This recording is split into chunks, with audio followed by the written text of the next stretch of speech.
AP ప్రభుత్వం కీలక నిర్ణయం తీసుకుంది. సిబిఐ విచారణకు అనుమతినిస్తూ గెజెట్ విడుదల చేసింది. కేంద్ర సంస్థలు, ఉద్యోగులు, ప్రైవేట్ సంస్థలపై నేరుగా సిబిఐ విచారణకు ఏపీ ప్రభుత్వం అనుమతినిచ్చింది. ఏపీ ప్రభుత్వ ఉద్యోగుల విషయంలో రాష్ట్ర ప్రభుత్వ అనుమతి తప్పనిసరి చేస్తూ గెజెట్ జారీ చేసింది. 2014 నుంచి 2019లో టీడీపీ హయాంలో సిబిఐకి అనుమతి నిరాకరించారు. మళ్ళీ ఇప్పుడు దాన్ని రీవోక్ చేస్తూ నిర్ణయం తీసుకుంది.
ఇక 2014-2019 మధ్య టీడీపీ హయాంలో సిబిఐకి అనుమతి నిరాకరించింది ఏపీ ప్రభుత్వం. అప్పట్లో ఏపీలో ప్రస్తుతం సిబిఐ విచారణకు ప్రభుత్వం అనుమతినివ్వనుంది. సిబిఐ విచారణకు అనుమతినిస్తూ గెజెట్ విడుదల చేసినట్టు తెలిసింది. ఇదే అంశానికి సంబంధించి పూర్తి అప్డేట్స్ మా అవుట్పుట్ ఎడిటర్ రాము అందిస్తారు. రాము, ముఖ్యంగా గత ప్రభుత్వంలో ఉన్నప్పుడు చంద్రబాబు నాయుడు ఏపీకి సిబిఐ రావడానికి లేదు అనేది ఒక నిర్ణయం చేసింది. ఈ నేపథ్యంలోనే అప్పుడు కేంద్రంలో బీజేపీ ప్రభుత్వం ఉంది, అంటే ఇప్పుడు కూడా బీజేపీ ప్రభుత్వమే ఉందని చెప్పుకోవచ్చు.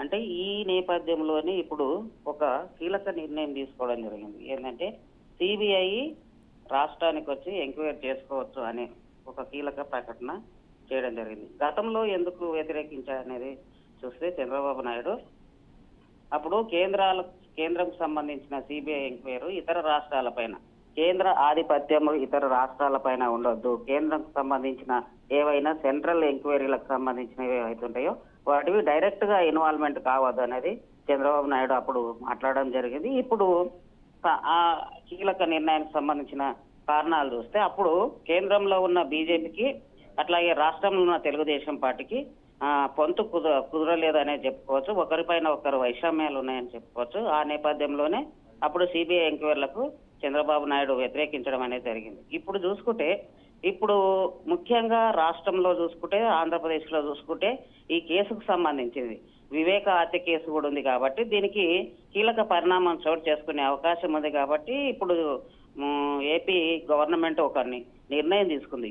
అంటే గత ప్రభుత్వాలకు సంబంధించిన ఏవైతే నిర్ణయాలు ఉన్నాయో ఇప్పుడు నిర్ణయాన్ని మార్చుకొని రాష్ట్రాల్లో సంబంధించిన విచారణకు సంబంధించిన సిబిఐ విచారణకు సంబంధించిన చూస్తే ఇప్పుడు రాష్ట్రానికి కూడా సిబిఐ వచ్చి ఎంక్వైరీ చేసుకోవచ్చు అనేది ఒక కీలక చేసుకోవచ్చు.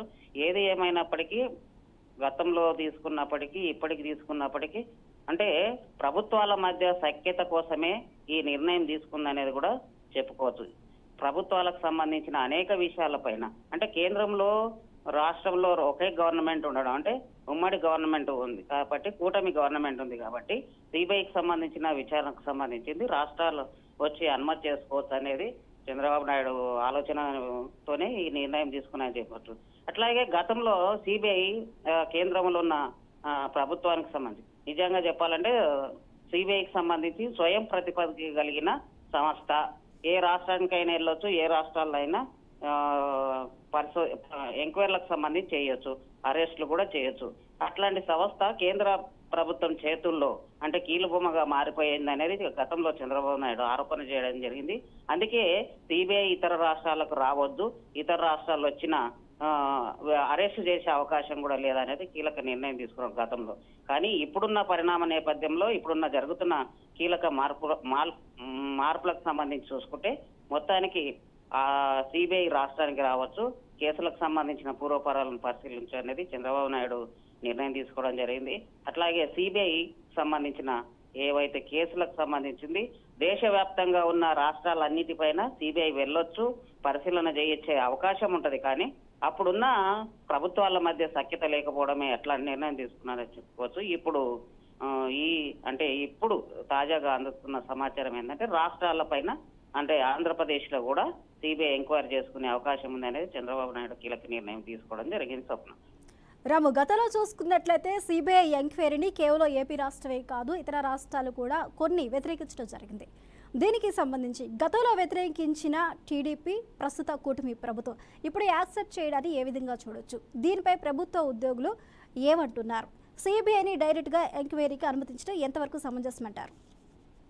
అంటే సిబిఐ అనేది మొత్తానికి కేంద్ర ప్రభుత్వానికి సంబంధించిన స్వయం ప్రతిపత్తి కలిగిన సంస్థ. ఏ రాష్ట్రాలైనా తను ఆ సంస్థ వెళ్ళొచ్చు, ఎంక్వైరీ చేయొచ్చు, అరెస్ట్ చేయొచ్చు. కేంద్రంకు సంబంధించి కేంద్రం చేతుల్లో ఉంటుంది కాబట్టి కేంద్ర ప్రభుత్వం రాష్ట్రాలపైన ఆధిపత్యం ఉంటుంది. కాబట్టి కేంద్రం చెప్పినట్లు కేంద్రం నుంచి సిబిఐకి ఏదైతే నిర్ణయం ఉంటుందో ఆ సూచన మేరకే రాష్ట్రాలపైన వెళ్ళడము, అక్కడ సంబంధించిన ఏవైతే కేసులు ఉంటాయో వాటి పూర్వపరాలను పరిశీలించడము, తదుపరి కీలక పరిణామాలు అరెస్టు చేయడము, తీసుకుపోవడము ఇవన్నీ జరుగుతూ ఉంటాయి. మొత్తానికి ఒకే కేసు అని కాదు, ఒక మర్డర్ కేసు అని కాదు, ఇంకా ఇతర ఎన్కౌంటర్లకు సంబంధించిన విషయం కావచ్చు, ఏవైనా కేంద్ర సంబంధించిన సిబిఐ విచారణలో ఉన్నప్పుడు ఆ నిర్ణయం మొత్తం కేంద్ర ఆధీనంలో లోనే అట్లాగే కేంద్ర ప్రభుత్వ ఆధీనంలో ఉంటది. కానీ అప్పట్లో ఉన్న వివిధ రాష్ట్రాలు ఏవైతే వ్యతిరేకించాయో, ఎందుకు అంటే అప్పుడు రాష్ట్రంలో ఉన్న బీజేపీ ప్రభుత్వము అంటే స్వయం ప్రతిపత్తి కలిగిన ఏవైతే సిబిఐ లాంటి ఇతర సంస్థలు ఏవైతే ఉన్నాయో స్వయం ప్రతిపత్తి కలిగిన సంస్థలన్నీ మోడీ ప్రభుత్వానికి అంటే కేంద్ర ప్రభుత్వానికి కీలుబొమ్మలుగా మారిపోయినాయి అనేది నేపథ్యంలోనే అప్పుడున్న రాష్ట్ర ప్రభుత్వాలు సిబిఐ రావడానికి లేదు, మా రాష్ట్రాలకు సంబంధించిన అరెస్టుకు సంబంధించింది ఏదైతే ఉందో దాన్ని వ్యతిరేకించడం జరిగింది. ఇప్పుడున్న పరిణామ క్రమంలో ఉమ్మడి గవర్నమెంట్ ఉంది కాబట్టి ఈ నేపథ్యంలోనే రాష్ట్రాలకు సిబిఐ రావద్దు అనేది చంద్రబాబు నాయుడు కీలక ప్రకటన చేయడం జరిగిందనేది చెప్పుకోవచ్చు. Thank you Ramu.